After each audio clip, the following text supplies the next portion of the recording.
the article is here, pickers need policy support. So basically this is what are the relevance in this topic. This is the article from the Indian Express. And relevance, if we talk about in GS paper 2, welfare schemes for vulnerable sections of the population by the center, states and performance. These schemes, mechanism, laws, institutions and biodiversity constitute by the protections and betterment of these vulnerable sections. So basically, the government has this is an article from the wheel of Swachhata, which has to be used. So basically, waste pickers need policy support. So in this article, basically we discussed about the how the rag pickers are too much vulnerable and government are not promoting for their health and all lots of amenities that is provided by the government. So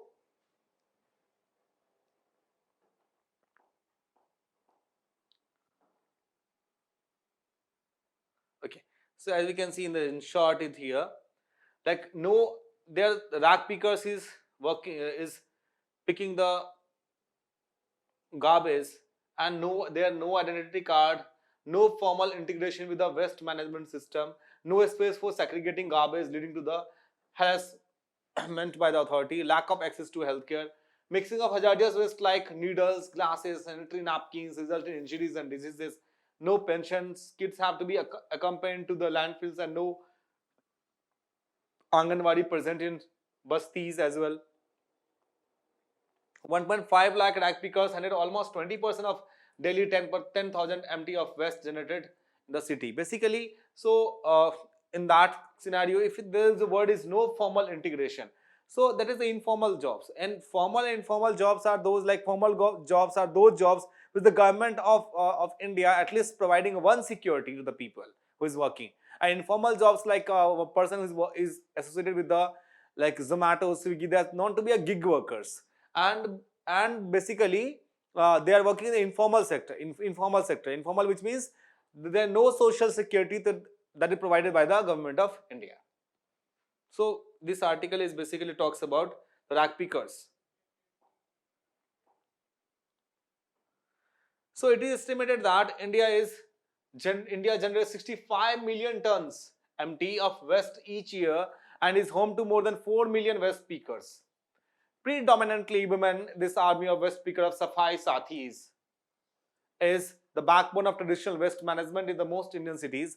Despite this, Safai Sathis have not found their legitimate space, not a valid space in India's development discourse. When the government announced measures during the pandemic to support frontline workers, the waste pickers community remained conspicuous by its absence.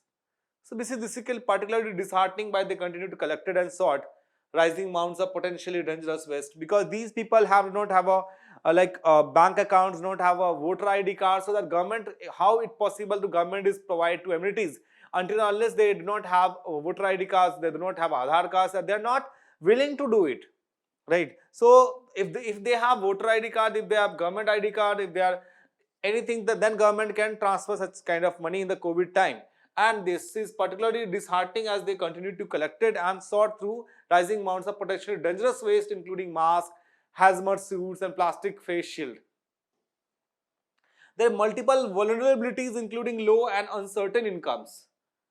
There are no fixed income. Such, for example, there is a weather dependency also. Sometimes rag pickers is moving from one place to another places, and that was a heavy downpour, a heavy rainfall occurs.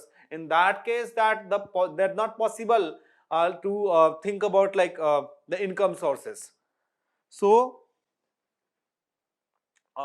uncertain incomes, limited access to the government schemes, high health risks and severe social exclusions have all been exacerbated by the COVID-19. Challenges accounted as a waste picker. Most of the rag pickers are rag pickers and waste pickers are the Dalit communities. So they are very most vulnerable to SCs and ST communities.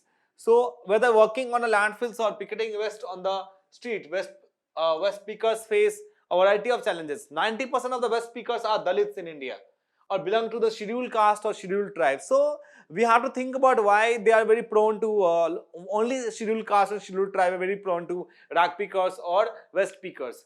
Denied their formal job opportunities, These communities are systematically forced into working landfills and subjected to a plethora of ailments caused by toxic gases discharged from the collection of wastes. And that waste particles that have releases gases, and that people are suffered from lots of diseases.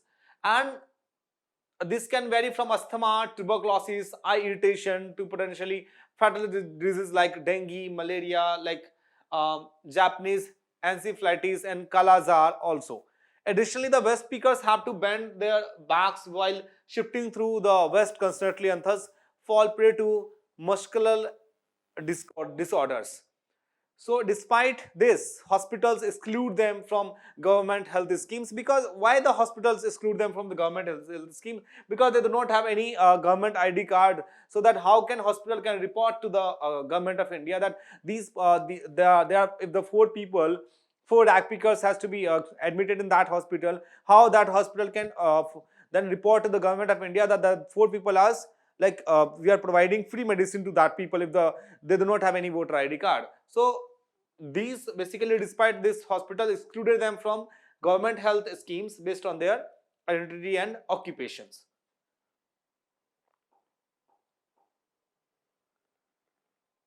So among the primary challenges faced by the West speakers communities not being recognized legally as a workers, because the law is prime one.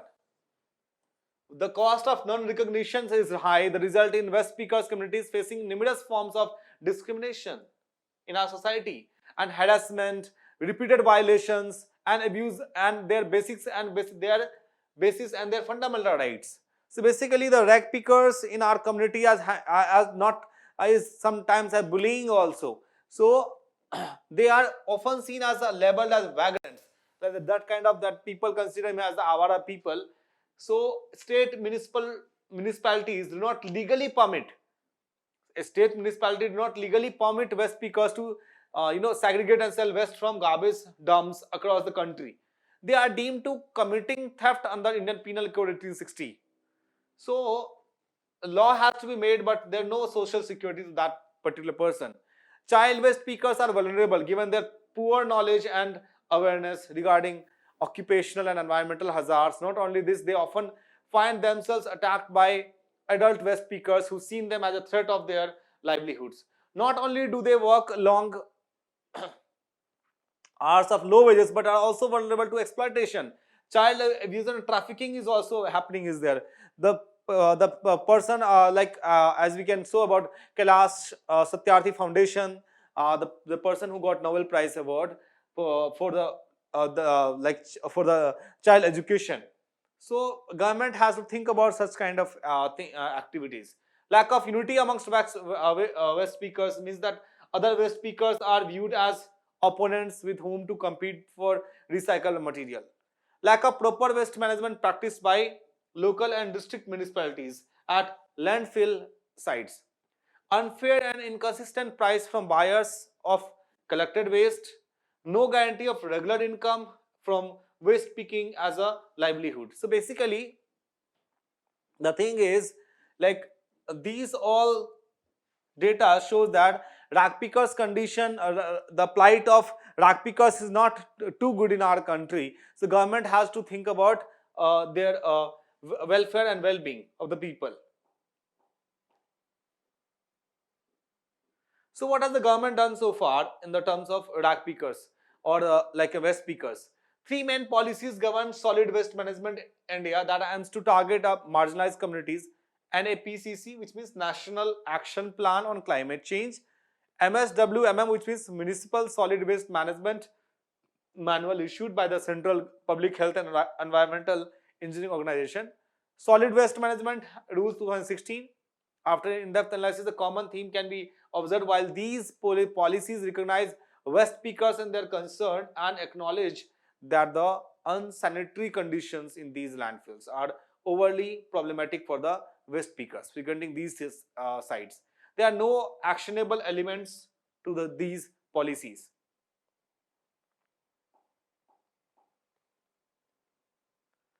So in the way forward, what the government should take plan for this? So as India progressing toward the 2013 agenda, For the sustainable development SDG, a study makes a compelling case to intensify efforts to address the challenge faced by Safai Sathis. So, it evidence-backed insight had to potential inform like Swachh Bharat Mission, an e-Shram initiative that links workers to the state-funded health insurance. An important starting point is registration of Safai Sathis by urban local bodies. So that if the urban local bodies, according to the 74th Amendment Act, if the urban local bodies are promoting, if the are supporting those people, so that they can feel that they can feel that there is someone who can think about those person, and the government should provide the better amenities and sanitation, and such kind of awareness programs should be there so that the people have to think about it. Policy and agendas for Safai Sathis must include firm focus on building resilience against shocks, expanding access to social protection, and creating opportunity to graduate towards safe, sustainable, and dignified livelihood. Because that people are sometimes bullying, sometimes abusing, and those rag pickers who is very vulnerable and wandering from one place to another place to collect garbage, sometimes beaten by the local police, sometimes beaten by the local people, so that the citizen of India and the government should must think about for the welfare and well-being of that particular people. First, diversified solid waste management linked livelihood like dry waste centers, managers, and machine operators can broaden employment horizons for these workers. Waste pickers, cooperatives can strengthen Safai Sathis' collective bargaining power, enabling high prices for what they collect.